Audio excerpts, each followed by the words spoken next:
In particular, obviously, a lot of people that are starting, they're either trying to reinvent themselves or their lives, either because they want a new start or they lost their jobs. What would you say the best things to have, know, or be aware of are in order to do that, to be able to reinvent yourself? Well, I think before you reinvent yourself, I think you need to really come to a conclusion of what has happened in your life. And I think the best conclusion is always to look at your life and say, look, this is the things I've learned from it. These are the challenges I had in that time of my life. I forgive myself for the challenges I created.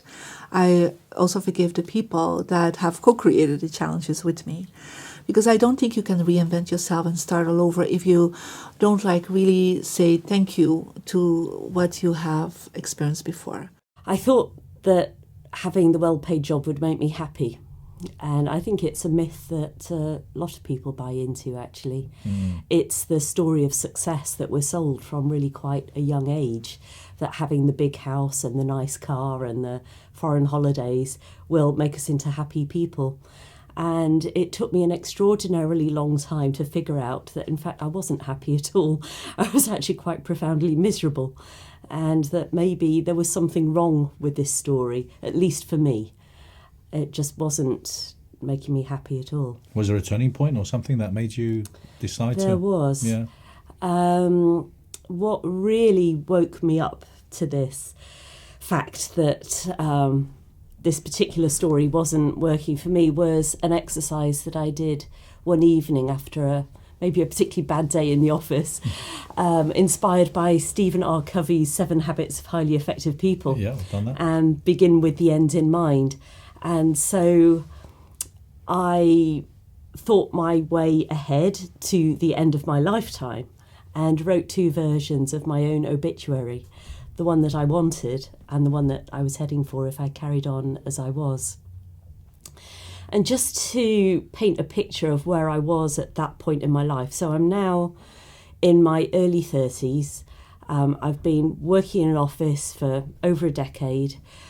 I've tried to love it, but I just can't find anything in this work that really fulfills me. And meanwhile, I keep seeing other people getting promoted past me. And I'm like, why am I not succeeding? I know I've got a fairly decent brain, but I just am not thriving in this environment. So in doing this exercise, I was really thinking, how do I want to feel about being me? And my self-esteem was really low by this point, because when you just feel like you're failing every single day and you hate your job and you aren't necessarily getting on with your boss all that well, I was just not in a happy place.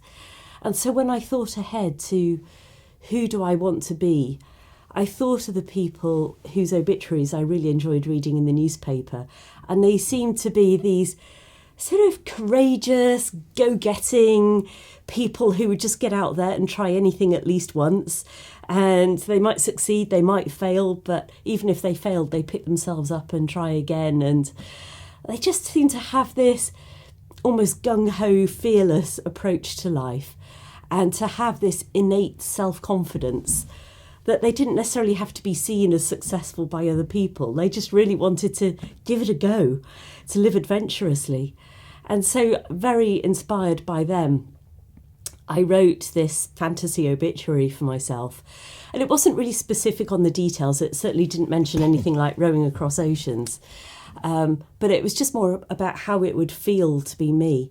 And it was quite strange that as I was writing it, it was almost like I'd opened a doorway into a parallel universe where I was living this amazing life and feeling so different being in that life, that it felt so real, even though it couldn't have been more different from the life I was actually living at that time.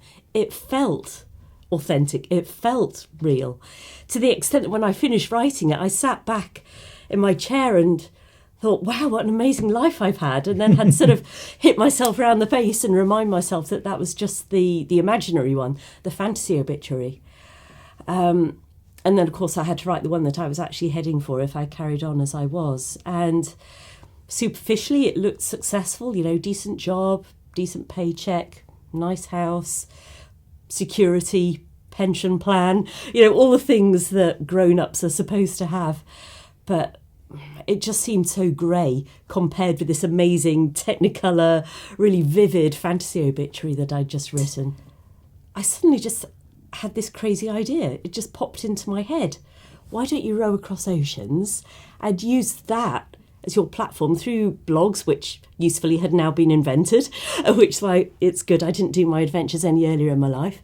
You could use your blogs and your books and your talks and your interviews to talk to people about environmentalism. And my first reaction to this crazy idea was, that's perfect. It's amazing. Ticks all the boxes. And then the next thought was, that's ridiculous. I can't possibly do this. It's so far outside of anything I've ever done before. That a lot of people have done. That a lot of people have done. I just don't know if I can do this. So it's funny, looking back now, I think my heart knew immediately You were going to do it.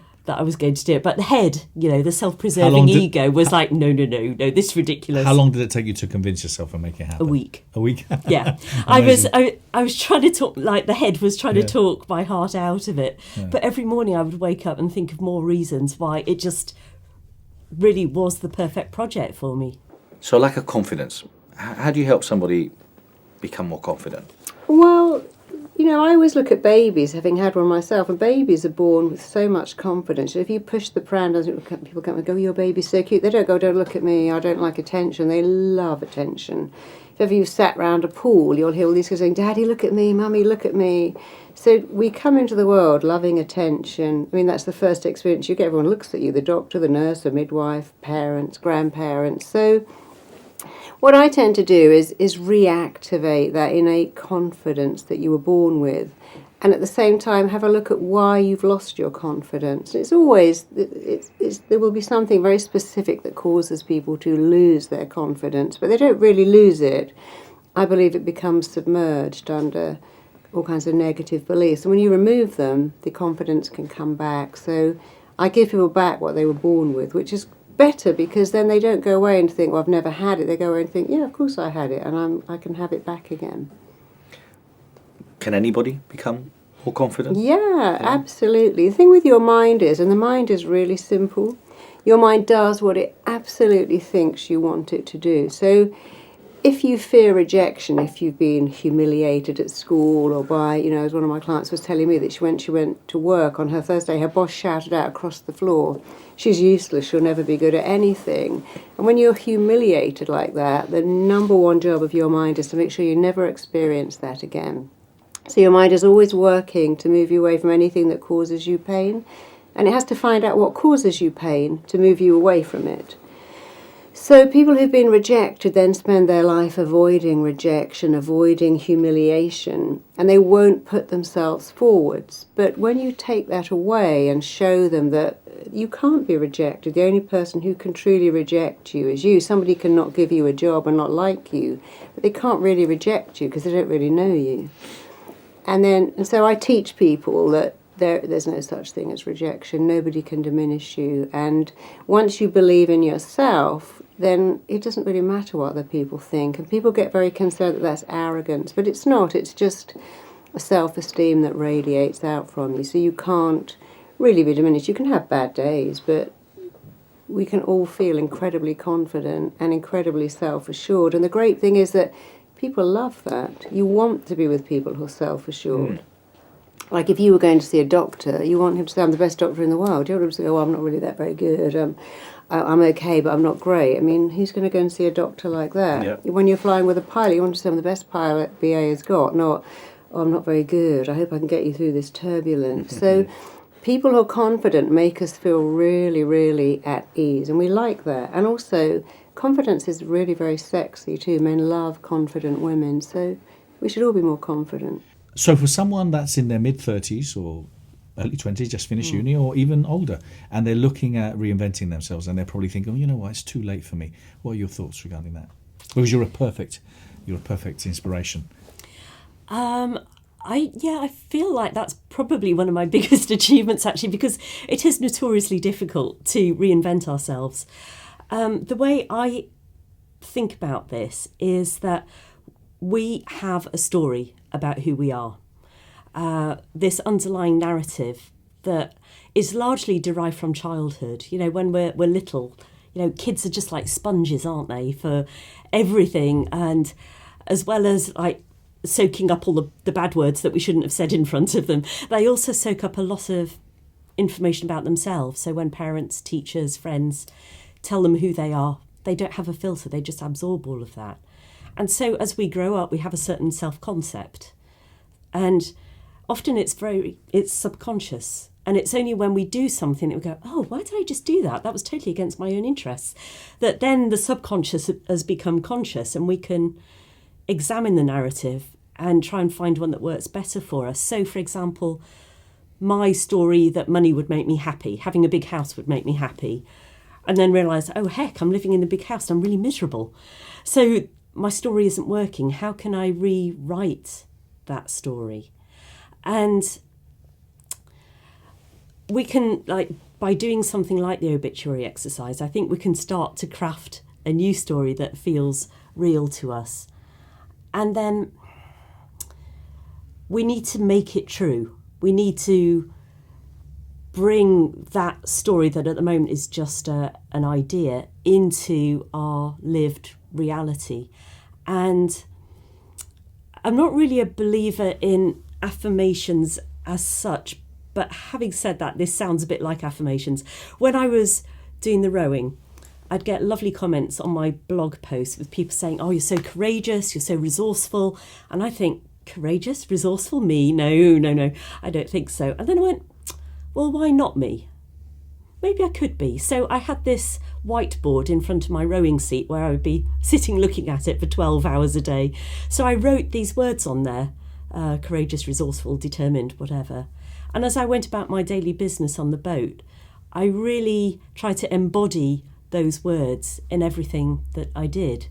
And as time went on, I started to own those words.